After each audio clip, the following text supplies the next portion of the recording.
बिस्मिल्लाहिर्रहमानिर्रहीम। ये अल्लामा Iqbal open university का कोर्स इकनॉमिक्स 0402 कोर्स कोड और इसकी इम्तहानी मश्क नंबर 2 का ये आखिरी सवाल है, सवाल नंबर 5। मसावात क्या होती हैं? मसावात की इकसाम बयान कीजिए। नेज़ मंदरजा झेल मसावात से एक्स की कीमत अखज़ कीजिए। यानी what is an equation, discuss different types, also find the value of x from the following equations. तो ये दो इक्वेशंस दी हुई, 1 और 2, इसमें एक्स की वैल्यू निकालनी है। अच्छा, ये सवाल जो है वो यूनिट नंबर 8 से है और ये इसके पेजेस हैं 377, 378 और पेज नंबर 381, 382, 384, 386। ये उर्दू की जो किताब है ये उसके सफ़े हैं। अच्छा, अब देखते हैं हम कि इक्वेशन क्या होती है।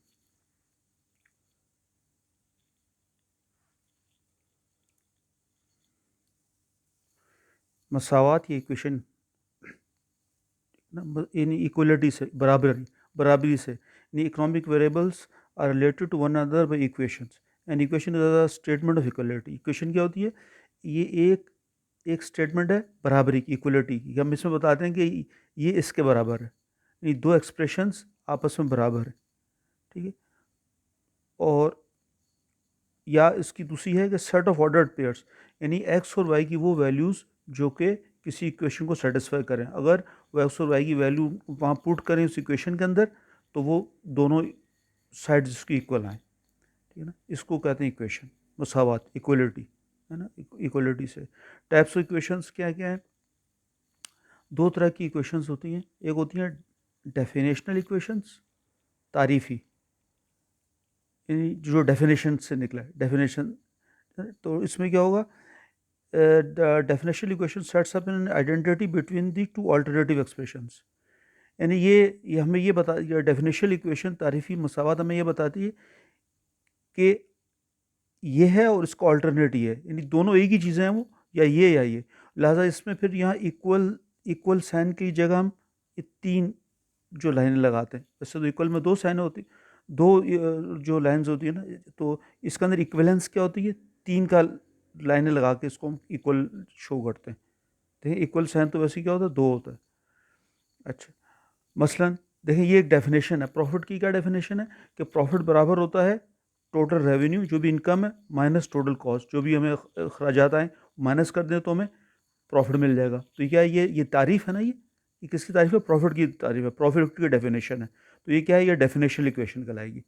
जैसे और आपने ये आपको पता होगा, ये जो formula A plus B whole square किसके बराबर होता है? A square plus 2ab plus B square. देखें यहाँ ये 3 जो है वो लाइन्स लगाई हैं इक्वलेंस की, ठीक है ना, क्योंकि ये भी एक डेफिनेशन है, फॉर्मूला है ना, कि ये साइड इसके बराबर है, यानी एग्जैक्टली ये और ये एक ही चीज़ है।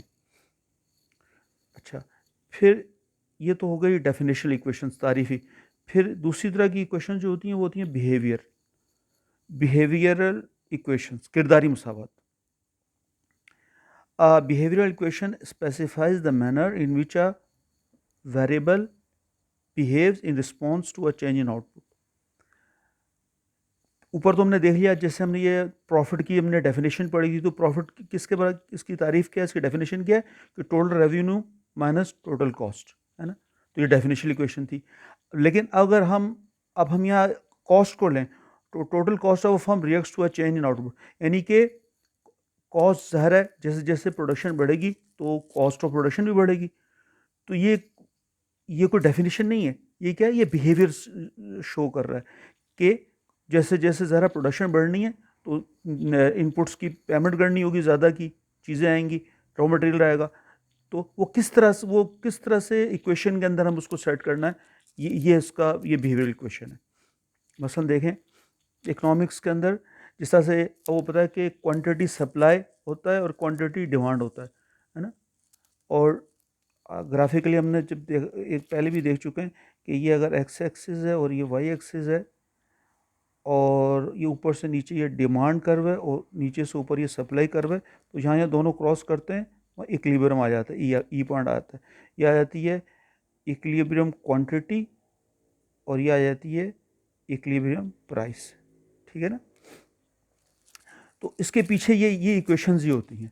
क्वांटिटी सप्लाई किसके बराबर है 200 प्लस 4P। 4P का मतलब है प्राइस, यानी जैसे जैसे ये प्राइस बढ़ेगी तो सप्लायर क्या करेगा, फोर से क्या प्राइस को मल्टीप्लाई होना है, तो जब प्राइस बढ़ेगी तो क्या होगा 200 के अंदर ये एक मजीद चीज़ एक नई फिगर ऐड हो जाएगी, है ना, तो ज़्यादा सप्लाई करेगा वो।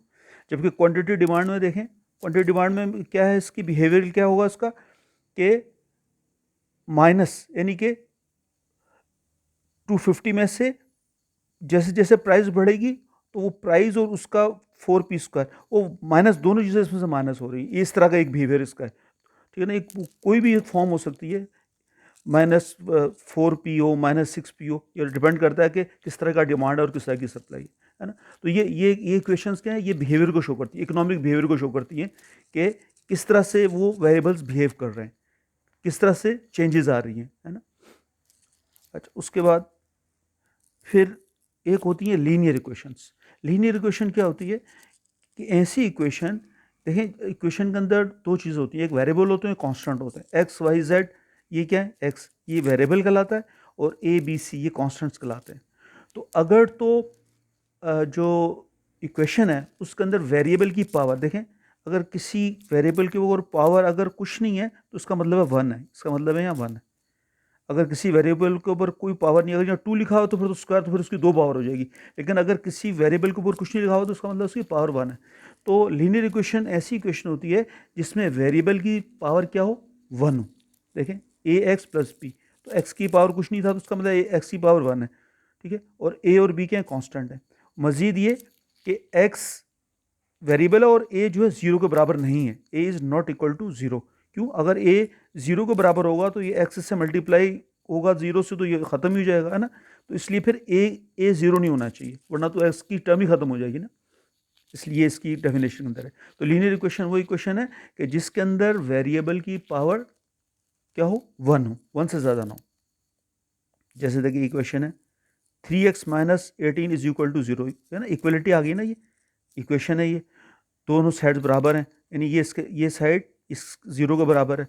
तो इसमें देखें आप, इस इक्वेशन के अंदर ये 3 और 18 ये तो कांस्टेंट है और x क्या है, x वेरिएबल है। और जब किसी वेरिएबल के ऊपर कोई पावर ना हो, तो लिखा ना हो 2 3 कुछ ना लिखा हो, तो उसका मतलब है कि इसके ऊपर 1 है, इसकी 1 पावर है। तो ये कौन सी इक्वेशन होगी, लीनियर। क्यों, क्योंकि वेरिएबल की पावर 1 है। इसको सॉल्व करके बताया, देखें ये 3x minus 18 is equal to 0, ये जब इक्वल टू के दूसरी तरफ जब जाती है जो चीज़, उसकी साइन चेंज हो जाती है।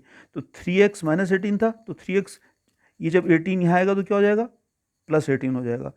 और ये 3x से मल्टीप्लाई कर रहा है, जब इक्वल टू के इक्वल के साइन की दूसरी तरफ जाएगा जब ये 3, तो दूसरी तरफ जाकर डिवाइड करेगा। यानी अगर कोई प्लस हो रहा है एक तरफ तो दूसरी तरफ माइनस होता है, माइनस हो रहा है तो प्लस होता है। और इसी तरह से अगर एक तरफ इक्वेशन के एक साइड पे अगर मल्टीप्लाई हो रहा है कोई चीज़, वो दूसरी तरफ जाकर डिवाइड होगा। तो देखें 3x इक्वल टू 18, तो अब ये 3 यहाँ के डिवाइड करेगा, तो x किसके बराबर हो जाएगा, 18 divide by 3 is equal to 6। तो 3 8 10, 3 6 8 18, तो x की वैल्यू कितनी आ गई, 6 आ गई, ठीक है। ये तो आ गई हमारे पास लीनियर इक्वेशन। और लीनियर इक्वेशन देखें आप, इसकी जनरल फॉर्म क्या है, y is equal to B plus A X. मसलन ये हमारा था, फर्ज किया कि ये कॉस्ट फंक्शन था, y है टोटल कॉस्ट, है ना, b है फिक्स्ड कॉस्ट। हम ये पहले पढ़ भी चुके हैं इसी पहले अपना एक्सरसाइज के अंदर, मश्क नंबर 1 के अंदर, कि टोटल कॉस्ट क्या होती है, fixed cost plus variable cost. तो इसको लीनियर इक्वेशन से हमने इसको एक फॉर्मूला इसका बना दिया है कि टोटल कॉस्ट किसके बराबर है, b fixed cost plus a, ये तो कांस्टेंट है, और x क्या है, वेरिएबल कॉस्ट, है ना। यानी टोटल कॉस्ट किसके बराबर है, फिक्स्ड कॉस्ट में जमा कर दें वेरिएबल कॉस्ट इनटू उसका कांस्टेंट। अभी कांस्टेंट कुछ भी हो सकता है, डिपेंड करता है ना कि किस तरह की कॉस्ट है, क्या चीज़ प्रोडक्शन हो रही है, क्या इनपुट्स हैं, ठीक है। तो लीनियर इक्वेशन हो गई। उसके बाद है साइमल्टेनियस। साइमल्टेनियस मीन्स हमजाद मुसाफतें एक साथ। समटाइम्स वी हैव 2 और मोर इक्वेशंस इन्वॉल्विंग 2 और मोर अननोन्स। अब देखिए ये जो हमने ऊपर लीनियर इक्वेशन पढ़ी है उसमें एक ही वेरिएबल था x, यानी अगर जितने ज़्यादा वेरिएबल होंगे, अब यहाँ एक ही x था, अगर साइमल्टेनियस के अंदर फर्ज किया कि x और y, अगर 2 वेरिएबल हैं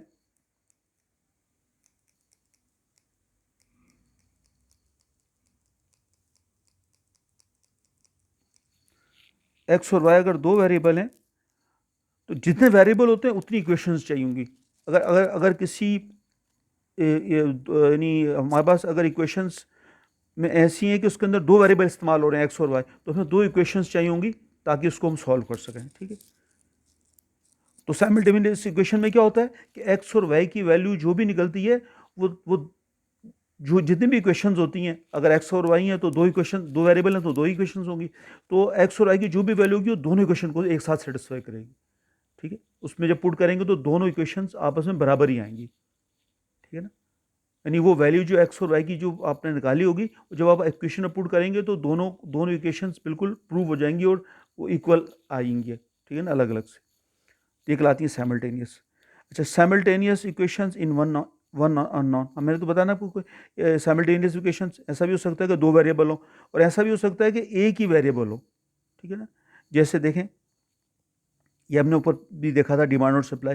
ये डिमांड इक्वेशन है, डिमांड किसी भी कोई प्रोडक्ट है उसकी डिमांड की इक्वेशन है P is equal to 7+3x, और ये सप्लाई की इक्वेशन है। ठीक है ना, तो हमने डिमांड और सप्लाई से, जैसे हमने ग्राफ में देखा था, डिमांड और सप्लाई से हमने इक्विलिब्रियम क्वांटिटी और इक्विलिब्रियम प्राइस निकालनी थी। तो वहाँ तो ग्राफ से हमने देखा था, है ना, देखिए यहाँ देखा था ना हमने, ग्राफ से देखा था कि ये आपकी डिमांड ऊपर से नीचे कर्व है, सप्लाई का कर्व एस ये नीचे से ऊपर जा रहा है, जहाँ ये क्रॉस करता है वहाँ इक्विलिब्रियम प्राइस आती है। लेकिन अगर यही चीज़ इक्वेशन से सॉल्व करनी हो तो फिर क्या करते हैं हम, ये डिमांड की इक्वेशन है हमारे पास, ये आ गई हमारे पास सप्लाई की इक्वेशन, इन दोनों को इक्वेट कर देंगे, बराबर कर देंगे इनको, और फिर इसको सॉल्व करके हम इक्विलिब्रियम प्राइस और इक्विलिब्रियम क्वांटिटी निकाल देंगे। देखें, एक इक्वेशन ये थी, एक इक्वेशन ये थी, इन दोनों को 7-3x बराबर हो गया 2+2x के, इन दोनों को इक्वेट किया। देखें, अच्छा, अब ये जब 3x यहाँ जाएगा, इस तरफ जाएगा, इक्वल टू के इस तरफ आएगा, तो ये क्या हो जाएगा, +3x हो जाएगा, है ना। एक तरफ अगर कोई माइनस होता है तो इक्वेशन की दूसरी तरफ जाए तो वो उसकी साइड अपोजिट हो जाती है, माइनस है तो प्लस हो जाएगा, प्लस है तो माइनस हो जाएगा, मल्टीप्लाई कर रहा है तो दूसरी तरफ जाकर डिवाइड करेगा, है ना। मतलब अब देखें, अब ये जब ये वाला 3x यहाँ आएगा तो यहाँ 2x और 3x कितने हो जाएंगे, 5x, 3x + 2x कितने हो जाएंगे, 5x, और ये 7 था, इस 2 को वहाँ ले जाएंगे, नंबर को एक तरफ कर लिया, वेरिएबल को एक तरफ कर लिया, ये 2 जब वहाँ जाएगा तो इक्वल टू की उस तरफ जाएगा तो क्या हो जाएगा, ये प्लस है, अगर कोई साइन नहीं है तो उसका मतलब है प्लस है, वहाँ जाके माइनस होगा, 7 में से 2 गए 5, तो क्या आ गया हमारे पास 5x = 5। अब ये एक्स की वैल्यू निकालनी है तो क्या, ये 5 यहाँ मल्टीप्लाई कर रहा है एक्स से, यहाँ के डिवाइड करेगा, 5 से डिवाइड करेगा तो 5 का आंसर आएगा 1, एक्स की वैल्यू आ गई 1। अब इस एक्स की वैल्यू जो आई है 1, इसको किसी भी इक्वेशन में पुट कर दें, है ना, एक्स मीन्स इक्विलिब्रियम क्वांटिटी आ गई आपकी, इक्विलिब्रियम क्वांटिटी कितनी आ गई, एक्स = 1 आ गई। अब इसको एक्स को अगर हम पुट करते हैं, किसी भी इक्वेशन में पुट कर दें तो आपको प्राइस मिल जाएगी, क्वांटिटी आ गई, अब हमें प्राइस चाहिए। तो एक्स, दरअसल एक्स क्या थी, एक्स हमने सपोज किया था एक्स क्वांटिटी थी, पी जो है वो प्राइस है। ठीक है ना, एक्स क्या है, ये क्वांटिटी है और पी प्राइस है, यहाँ भी ये पी प्राइस है, ये एक्स क्वांटिटी है। क्वांटिटी तो हमने आ गई एक्स से, यानी क्वांटिटी कितनी आ गई, 1 आ गई। अब इस 1 को किसी भी इक्वेशन में डाल दें, फर्स्ट क्या कि हम इसको पहली इक्वेशन में रखें, तो पहली इक्वेशन क्या थी, पी = 7-3x। ठीक है, तो 7 - 3, एक्स की वैल्यू कितनी आ गई, 1, तो एक्स की जगह आ गया 1, 3 × 1 = 3, 7 - 3 4, तो प्राइस कितनी आ गई 4, इक्विलिब्रियम प्राइस आ गई 4। ठीक है, तो इस तरह से हमारे पास दो चीज़ें आ गई, प्राइस 4 आ गई और इक्विलिब्रियम प्राइस 4 आ गई, और क्वांटिटी इक्विलिब्रियम क्वांटिटी 1 आ गई। यानी वो जो काम हमने यहाँ ग्राफ से देख रहे थे वो इक्वेशन से इस तरह होता है। ठीक है, साइमल्टेनियस इक्वेशन इन 2 अननोन, मैंने आपसे बताया था ना कि अगर जितने वेरिएबल होते हैं उतनी में इक्वेशन सही होती है। देखिए हमारे पास अब दो वेरिएबल हैं एक्स और वाई, तो देखिए हमारे पास दो इक्वेशन, दोनों इक्वेशन को सॉल्व करके एक्स और वाई की वैल्यू निकाल सकते हैं। ठीक है,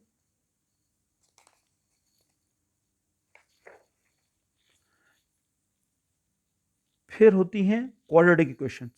हमने लीनियर इक्वेशन देखी थी कि लीनियर इक्वेशन ये थी कि जिसके अंदर वेरिएबल यानी एक्स की पावर ज़्यादा से ज़्यादा 1 हो। क्वाड्रेटिक इक्वेशन दो दर्जी मसाफते हैं। ये क्वाड्रेटिक इक्वेशन ऐसी इक्वेशन होती हैं जिसमें वेरिएबल की ज़्यादा से ज़्यादा पावर कितनी हो, 2।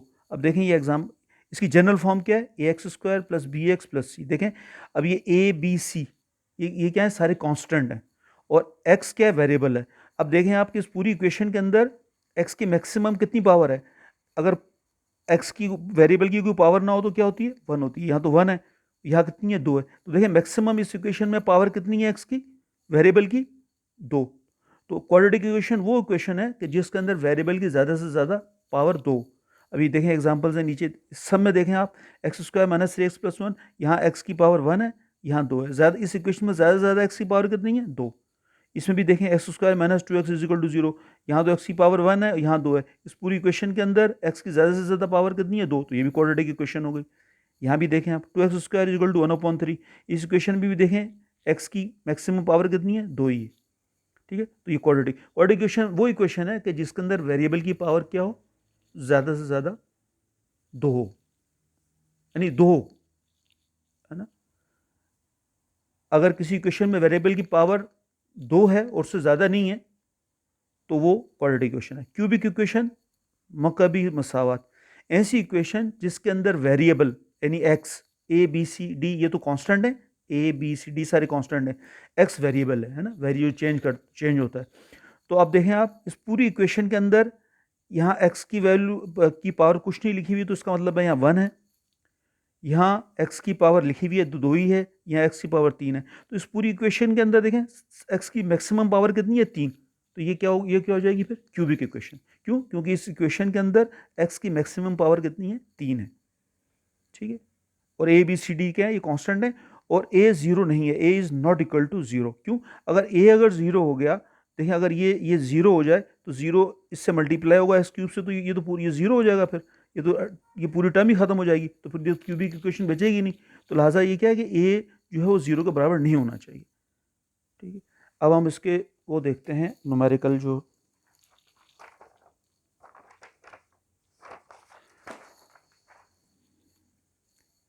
अच्छा इसके अंदर 5 का 1 है, हमने इस इक्वेशन को सॉल्व करना है। 4x plus 3x is equal to 40 plus 30 plus 21। अच्छा ये आपकी इम्तिहानी मश्क का सवाल है, तो मैं इसको नहीं सॉल्व करूँगा, बल्कि मैंने एक और नई इक्वेशन बनाई है, इसी को इस इक्वेशन को 2 से मल्टीप्लाई करके एक नई इक्वेशन बना दी। ठीक है ना, तो देखें ये इक्वल का साइन है ना, यानी ये साइड बराबर है इसके, यानी अब इस इक्वेशन के साथ जो दोनों तरफ अगर कोई अमल किया जाए, दोनों एक ही किसी नंबर से दोनों को मल्टीप्लाई किया जाए, एक ही नंबर ऐड कर दिया जाए दोनों तरफ, तो ये इक्वलिटी बराबर रहेगी, है ना। तो मैंने क्या किया कि ना इसको एक नई इक्वेशन बनाने के लिए इस साइड को भी 2 से मल्टीप्लाई किया और इसको भी 2 से मल्टीप्लाई करके ये एक नई इक्वेशन आ गई है मेरे पास, ताकि ये आप एक इम्तिहानी जो है एक्सरसाइज की, ये इम्तिहानी मश्क का सवाल है तो आप उसको खुद सॉल्व करें, लेकिन इसका जवाब भी वही आएगा। ठीक है, तो देखें मैंने इसको जब 2 से मल्टीप्लाई किया तो देखें 4 2 8x हो गया, 3 2 6x हो गया, फिर 40 को 2 से मल्टीप्लाई किया तो 80 हो गया, 30 को 2 से किया 60 हो गया, 21 को 2 से किया 42 हो गया, है ना। तो क्योंकि मैंने इस वाली साइड को भी 2 से मल्टीप्लाई किया, इस वाली साइड को भी 2 से मल्टीप्लाई किया, दोनों इस साइड को भी 2 से मल्टीप्लाई किया, इसको भी 2 से मल्टीप्लाई किया, तो लिहाजा ये इक्वेशन बैलेंस रही, बराबर रही, है ना। तो इसका आंसर भी वही आएगा जो जो सवाल पूछा गया जो उसका आएगा। अच्छा अब देखें, बहुत ही सिंपल है, 8x प्लस 6x। अच्छा वेरिएबल के अंदर वेरिएबल ऐड होगा, कांस्टेंट के अंदर कांस्टेंट, नंबर के अंदर नंबर ऐड होता है ना। तो 8x और 6x कितने हो गए, 14x हो गए, 8 और 6 16x हो गए, और ये इन सबको जमा कर देंगे 80 60 42 को, तो ये आ जाएगा 182। अब देखें, अब हमें चाहिए x की वैल्यू, x के साथ क्या एडिशन लगा हुआ, ये 14, ये जो है ना इसको ख़त्म करना है। इसको ख़त्म करने के लिए क्या किया कि दोनों तरफ इक्वेशन के दोनों तरफ जो काम किया जाए तो इक्वेशन बैलेंस रहती है, इक्वल टू ही रहती है, बराबर ही रहती है ना। तो अब यहाँ x के साथ 14 एक्स्ट्रा है, तो हमने क्या करेंगे, दोनों तरफ 14 से डिवाइड कर देंगे, यहाँ भी 14 से डिवाइड करें, यहाँ भी 14, तो क्या होगा, फिर भी इक्वल बराबर ही रहेगी दोनों इक्वेशन, है ना। तो देखें यहाँ जो 14 से डिवाइड किया तो 14 से 14 कैंसिल हो गया, और 182 के नीचे यहाँ 14 आ गया। इसको जब डिवाइड कर देंगे तो क्या इसका आंसर आएगा, 14 13 सा 182, एक्स की वैल्यू आ गई 30। फिर ये एक और सवाल है, ये सवाल तो ये था, ये जो अपना आपकी इम्तिहानी मश्क का सवाल है, 6x plus 6 is equal to 3x plus 18। मैं ये सॉल्व नहीं कर रहा, मैंने बल्कि इसी को इसको भी 2 से मल्टीप्लाई किया, इस साइड को भी, इसको भी 2 से मल्टीप्लाई करके एक नई इक्वेशन बनाई है। ये आपने खुद करना है। ये तो इस मैंने एक नई इक्वेशन बना के उसको सॉल्व किया। तो देखें, अगर मैं इसको 2 से मल्टीप्लाई करूँगा तो कितना हो जाएगा, 2 से 3 से किसी से भी कर सकते हैं। मैंने एक नई इक्वेशन बनाने के लिए इसको 2 से, दोनों साइडों को 2 से मल्टीप्लाई किया ताकि ये बराबर रहे, है ना, और आंसर फिर दोनों का एक ही आएगा। तो देखें 6 2 ज़ा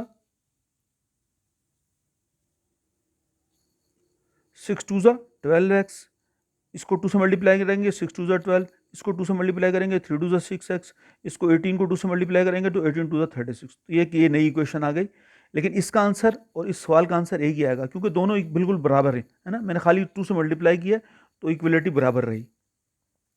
अच्छा, अब देखें, अब हमने क्या करना है कि वेरिएबल को एक साथ करना है ताकि वेरिएबल में जमा हो जाए और कांस्टेंट नंबर में जमा हो जाए, है ना।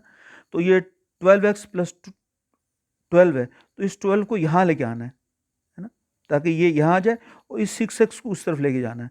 अगर हम अब इसको ख़त्म करने के लिए क्या करेंगे, यहाँ प्लस है, अगर -12 करें तो ये ख़त्म हो जाएगा।